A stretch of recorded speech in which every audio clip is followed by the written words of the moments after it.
Salut, c'est Jonathan, ton conseiller immobilier. Bienvenue dans cette nouvelle vidéo. Aujourd'hui, on va parler d'un sujet super intéressant. On va parler d'investissement locatif immobilier dans l'ancien.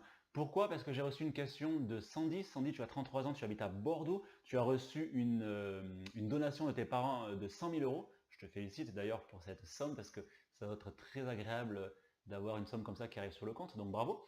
Mais voilà, tu souhaiterais les investir, comme tu m'as demandé dans ton mail, dans l'immobilier ancien. Et tu as consulté plein de forums et tu trouves à boire à manger apparemment. On te dit qu'il faut mettre de l'apport, on te dit qu'il ne faut pas en mettre, on te dit qu'il faut tout mettre dans un bien, on te dit qu'il faut en laisser pour plusieurs biens. Donc tu es un peu perdu et tu es tombé sur ma chaîne et du coup tu m'as posé la question à moi. Donc je te remercie pour ta confiance. Je vais te décevoir parce que je ne vais pas te répondre franchement. Je ne vais pas te répondre franchement, je vais plutôt t'amener des pistes de réflexion. En réalité, pourquoi? Parce que je n'ai pas la prétention de me dire que je suis conseiller en gestion de patrimoine, ce n'est pas mon métier. Je peux te présenter des personnes sérieuses pour ça. Et tu trouveras également des chaînes spécialisées sur l'investissement locatif très sérieuses sur YouTube. Voilà, je rappelle que cette chaîne a vocation à aider les particuliers à faire leurs transactions immobilières. Mais j'ai trouvé ta question pertinente et comme c'est à moi que tu l'as posée, je vais quand même y répondre, mais voilà, en te faisant réfléchir. Et après, si tu as besoin d'aller voir plus loin, eh ben, écoute, n'hésite pas à me demander, je te ferai présenter éventuellement un conseiller en gestion en patrimoine. Voilà, maintenant si tu regardes cette vidéo et que tu n'es pas abonné à la chaîne, je t'invite à le faire tout de suite. Tu vas y trouver une multitude de conseils gratuits liés à la transaction immobilière. C'est gratuit, c'est pour toi, c'est pour t'aider, ça me fait plaisir. Écoute, on va attaquer, trêve de bavardage. Donc, donc tu m'as demandé voilà, comment investir à ta demande 100 000 euros dans l'ancien. Je dirais que la première chose à réfléchir, parce que tout ton ou tes investissements vont découler de ça, c'est vraiment de comprendre pourquoi tu veux investir dans l'immobilier ancien et quels sont tes objectifs. Bon, pourquoi tu veux investir dans l'immobilier ancien? Ça te regarde, tu as fait ton choix, il n'y a pas de problème. Je suppose que tu as exploré toutes les autres pistes d'investissement et que tu en es arrivé à la conclusion que l'immobilier ancien représente un super placement. Tu as raison, je suis entièrement d'accord avec toi, il n'y a aucun problème. Voilà, donc ça, c'est réglé, on est d'accord. Maintenant, pourquoi et quels sont les objectifs? Quand je te dis les objectifs, tu peux en avoir plusieurs. Est-ce que ton but, c'est de générer des revenus et être rentable tout de suite, c'est-à-dire avoir un cash flow positif tout de suite qui te permette d'avoir des revenus? Ou est-ce que les revenus, finalement, dans un premier temps, tu t'en fous? Ou est-ce que tu as envie d'être rentable dans 20 ou 25 ans en réalité? Donc en gros, tu as envie d'investir pour la retraite. Ça, c'est une question très importante que tu dois te poser parce que tes calculs, on va dire, de rentabilité seront peut-être pas forcément les mêmes. Il est clair que si tu veux être rentable tout de suite et avoir des bons revenus, il va falloir que tu sois intransigeante sur tes calculs de rentabilité et ton cash flow. Et si effectivement tu investis pour la retraite, peut-être que tu seras un peu moins regardante sur le cash flow. Maintenant, je suppose que tu t'es bien documenté à savoir qu'est-ce qu'un bon investissement locatif dans l'ancien. On ne va pas rentrer dans les détails parce que ce n'est pas l'ordre du jour aujourd'hui. Néanmoins, on va le survoler. Pour moi, un bon investissement, c'est un investissement qui s'autofinance après, très important, parce que énormément de gens l'oublient, après la fiscalité. Quand tu investis en nu, c'est-à-dire ce que font là, beaucoup de gens, les revenus fonciers sont énormément fiscalisés. Tu vas avoir ton taux marginal d'imposition, donc admettons tu es à 30%, tu vas avoir ça, plus des prélèvements sociaux de CSG, 17,2. Donc en gros, tu pars du principe que tes revenus fonciers vont être taxés à hauteur de quasiment 50%. Donc voilà, ça c'est vraiment à inclure dans tes calculs parce que énormément de gens l'oublient.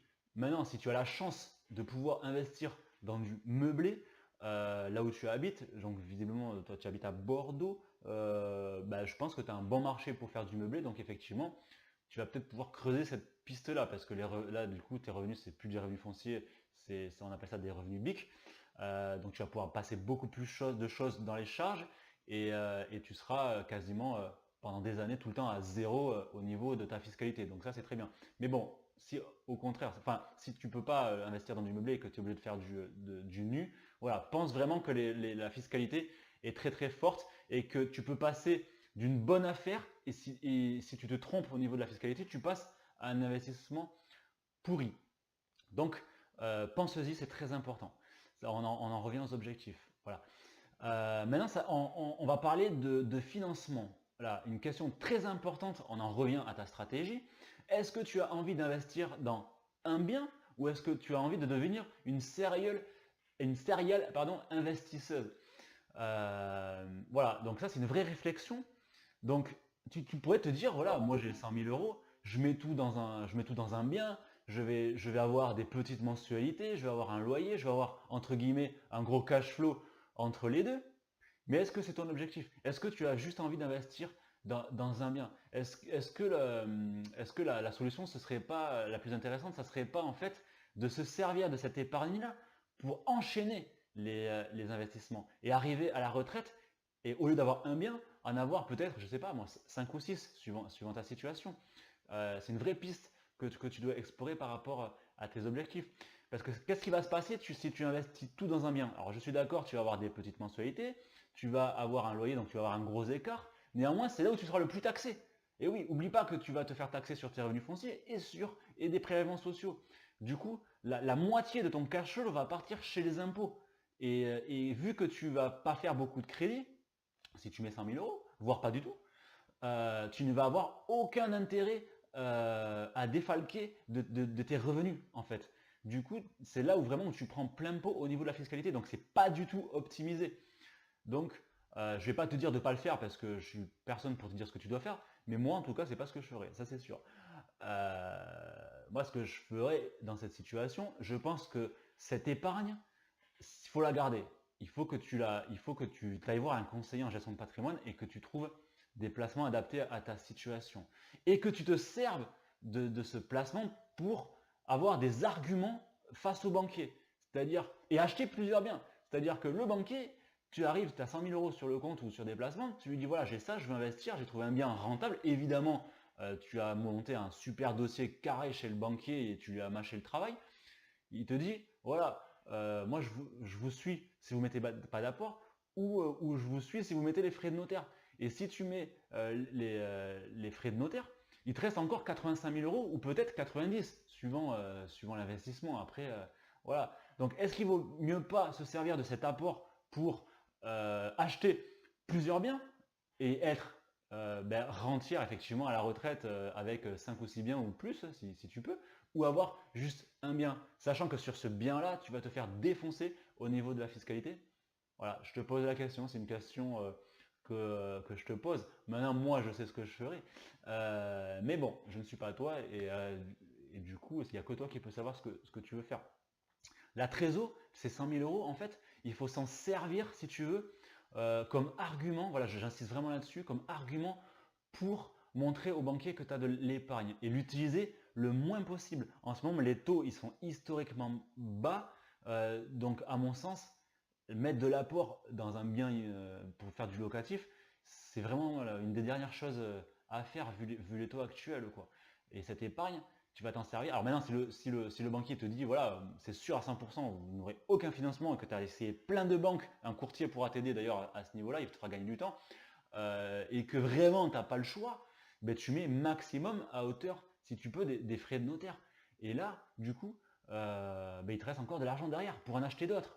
Voilà. Alors après, ça c'est vraiment la règle générale parce que évidemment, il y a d'autres facteurs hyper importants qui vont rentrer en compte comme ton taux d'endettement, comme ton reste à vivre, comme si tu as d'autres crédits, voilà.